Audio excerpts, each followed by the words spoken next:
Hey there, I'm back again. This story, wow, the story doesn't even it's hard. If I wasn't watching this guy go through all of this stuff, I wouldn't believe it because it just seems too surreal for it to happen.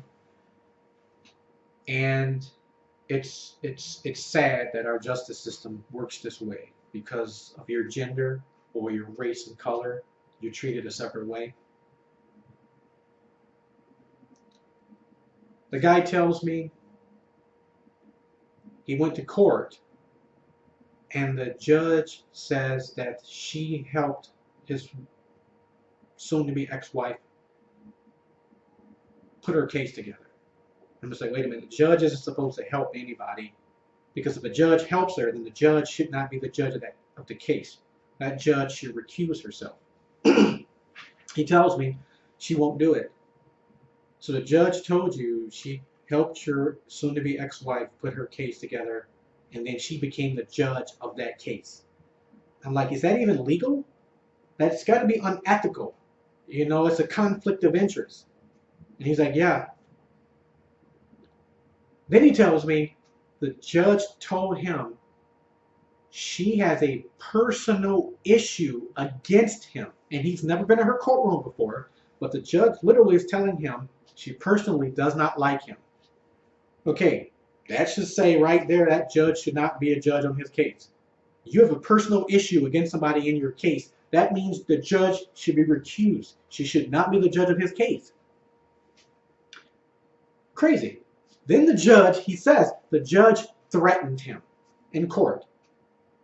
I'm just like, what do you mean she threatened you? She yelled at you, contempt of court, what? He's like, no. He's like, I'm broke. I don't have any more money. I don't have anything, so I have to give up on my kids for right now because if I'm being forced to pay for my wife's lawyer, I can't continue to do that, so I'm going to just concede for right now and come back and fight for my kids later after the divorce so I don't have to pay for her lawyer anymore.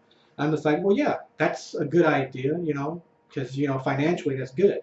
He tells me that when he told the judge that, the judge told him that you go ahead and try that, and I'll make sure I am the judge when you try to come back for your kids. Excuse me.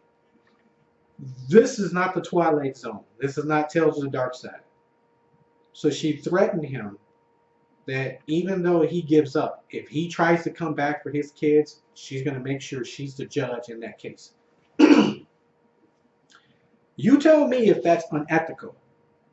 Is that illegal? I don't understand how that's legal. I mean, his civil rights are just being violated completely. This poor guy, what in the world is going on with this poor guy over here? And I'm talking to him and I'm just like, guy, I have no idea what to say to you. I can't tell you anything because none of that makes sense. Judge should not be personally involved in the case. It just doesn't make sense. I don't understand how this is possible to happen here in the United States. We're supposed to be one of the most democratic and free countries in the world. And this poor guy has been treated like he's a murderer. Then he tells me when he read the paperwork, his wife said, get ready. The paperwork for her PPO against him, it says that she needs protection from him because he may beat his kids, he may molest his kids, and he may kill his kids. Even though he's never done anything, she testified in court, he's never been violent with her or the children. She wrote down he may beat the children and her, molest the children and her, kill the children and her, and the judge let that go with no evidence at all. No evidence at all. No police reports or nothing. He's got police reports against his wife. She has nothing. And the judge is like, yeah, I'm just going to take her word for it. And I don't want you to see your kids again because you're too dangerous to be with your kids. What? How in the heck does that make sense? He tells me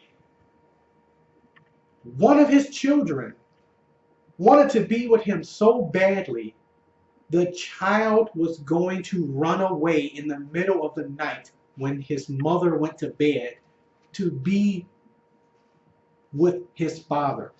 So he's such a horrible parent. He's so dangerous, and the kids are so afraid of him.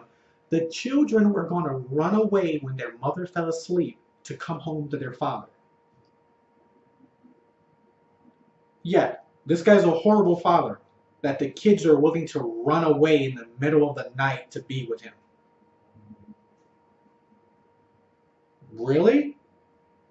He's a horrible father? He's such a horrible father that his children are using their friends to sneak messages to their father to tell him how much they miss him and love him and wish they could be with him and not with the mother because they're afraid of her.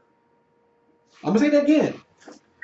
The kids are so afraid of their father, they're sneaking messages through their friends' cell phones to send their father messages of how much they miss him, love him, want to come home with him, and they don't want to be with their mother. Wow. Wow. I can't believe this is happening. I cannot believe this is happening. This poor guy, he can see his children crying out to him, begging to be with him. And his evil ex-wife knows that, and she's torturing him. Then he tells me she has a protection order against him that she literally, I think she got illegally. She's following him around, making him have to leave places. She'll see him at a restaurant. She'll see him at the gym. She'll see him at a park. She'll follow him places just to make him have to leave. Now, I didn't think the PPOs work that way. If she sees him at a place, she shouldn't go in there. But the judge tells him, nope, she's allowed to do that. And if she walks into that place, you have to leave. What? This is supposed to be America. How is it this guy's constitutional and civil rights are being violated? So she's intentionally following him places to harass him, to make him leave.